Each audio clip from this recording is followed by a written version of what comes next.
This is Newsmax TV. I'm Ashley Martella. Is Christianity under full-scale assault by the mainstream media?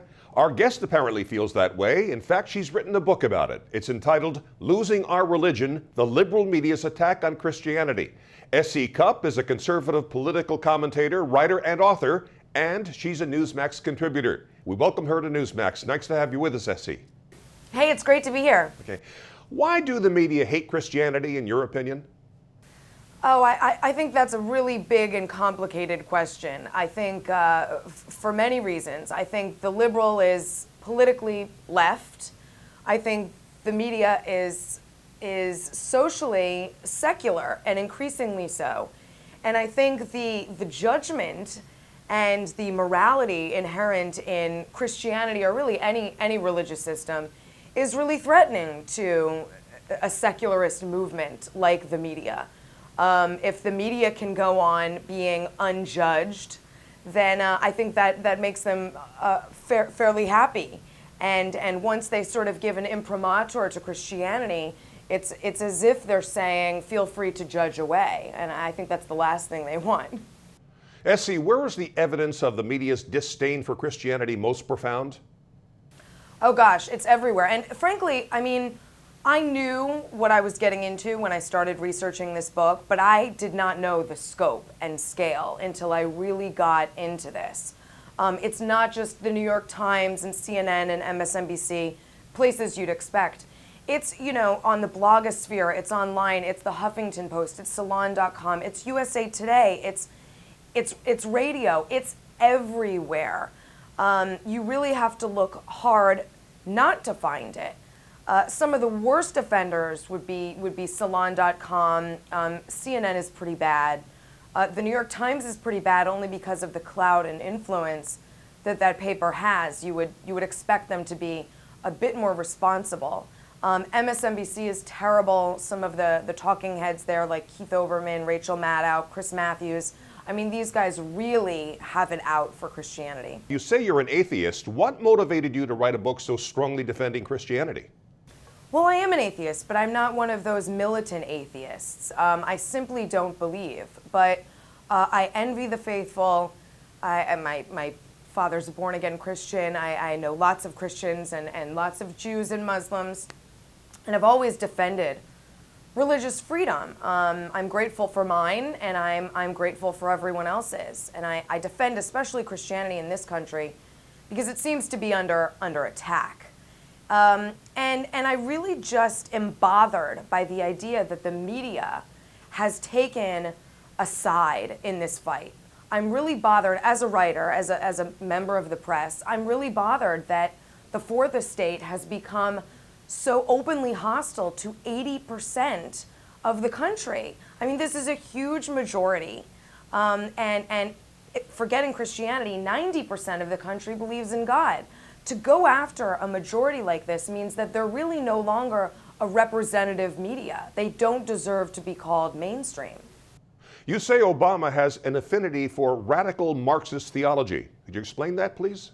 Yeah, I mean, if you look at some of his own testimony about his religious education, whether that's in his books or in his speeches, he discusses at length his decision to follow Black liberation theology, the kind of Christianity espoused by Reverend Wright and a number of other well-known pastors around the country. He describes it, Obama describes it, not as particularly a Christ-driven move on his part, although he did find Christ in his late 20s, but as sort of a recognition of the Black social causes of the time. And that's what really drove him into Christianity. It's when you actually read about it, it's far more radical than, say, the Pentecostalism of Sarah Palin or the baptism of a Mike Huckabee. Yet those folks are constantly painted by the liberal media as being fanatical and fringe. If anyone really bothered to look at Barack Obama's Black liberation theology, they would have no choice but to recognize that it's an incredibly radical and I would even say extreme version of Christianity. You mentioned one of Obama's very controversial comments when he said while campaigning that people without jobs get bitter, cling to guns or religion, and antipathy to people who aren't like them. What does he think is wrong turning to religion when times are tough? After all, he says he's a Christian, right? He does. I think that was a perfect magnification of his extreme discomfort with religion.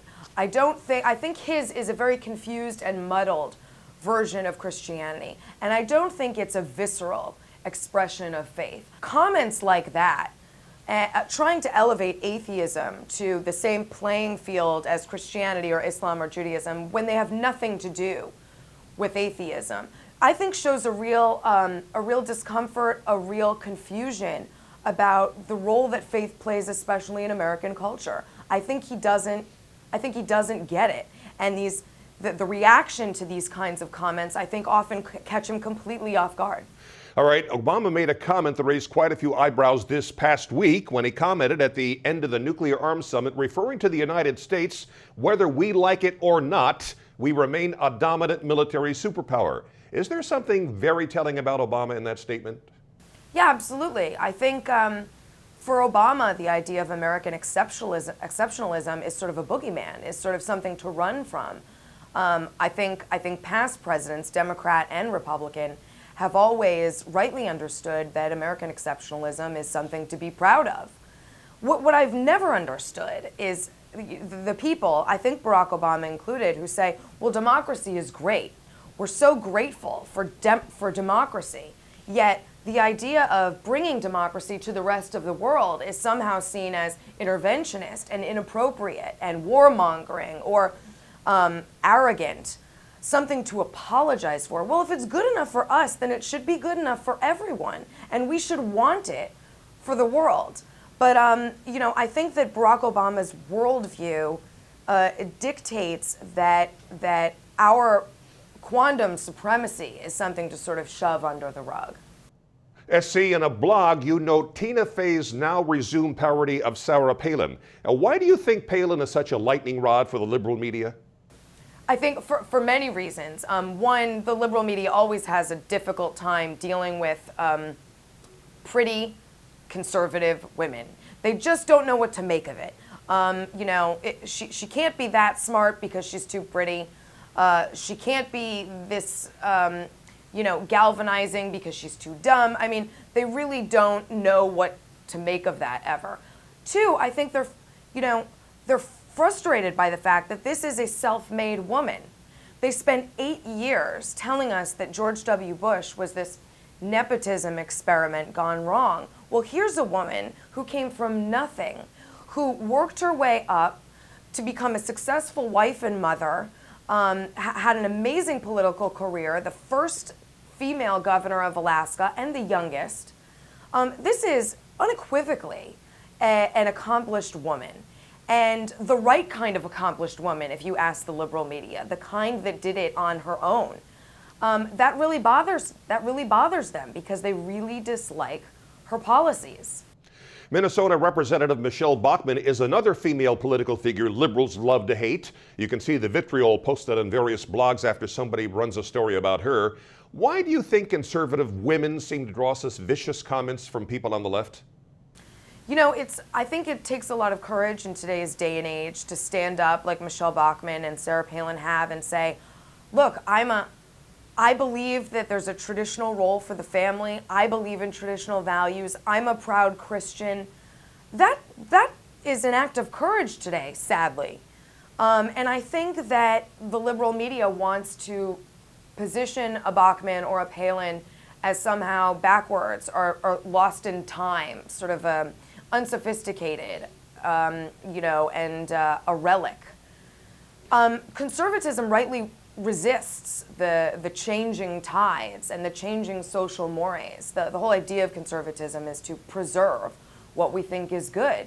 So these flag bearers like Sarah Palin and Michele Bachmann, women no less, I think are really sort of throwing mud in the eyes of the liberals who would rather see them sort of locked up in some museum. S.E., what role do you see the Tea Party playing in the November and 2012 elections?